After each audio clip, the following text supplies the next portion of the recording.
Second snow survey of the season. And of course, there was a lot of anticipation here for some good news after a very snowy and cold month. So here's our meteorologist, Heather Waldman. Here at Phillips Station, I'm currently standing on 85.5 inches of snow.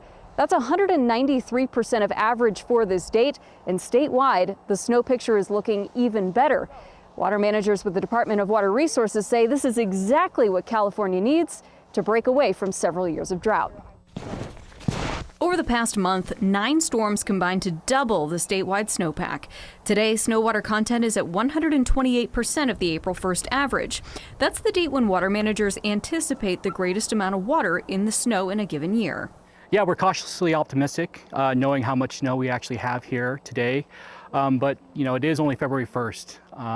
I like to think of it as we're basically at halftime at this point. And DWR believes that anything can happen during the second half of winter, referencing last year's record snow drought as a reason to remain conservative in water predictions. During that time, the state lost 12% of the snowpack to early melting. But today's snowpack is already more than double what the state had last year.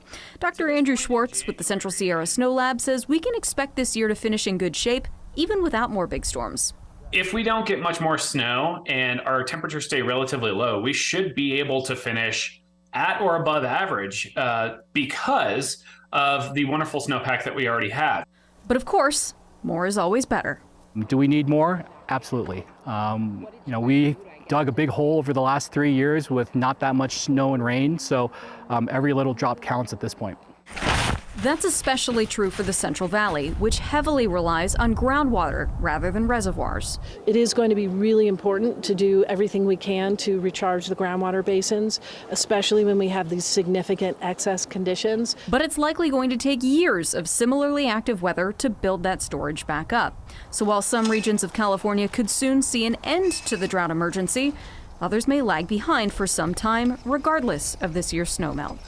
Up until this point, the current snowpack has not been taken into account when it comes to forecasting water supply going through the rest of this year. But scientists with DWR say that they're going to use today's numbers to try to reevaluate some of those numbers and allocations. They should have that ready by the end of February. They're also starting to focus on the potential for some flooding due to excess runoff with the current snowpack that we have right now. At Phillips Station, I'm meteorologist Heather Waldman for KCRA 3 News.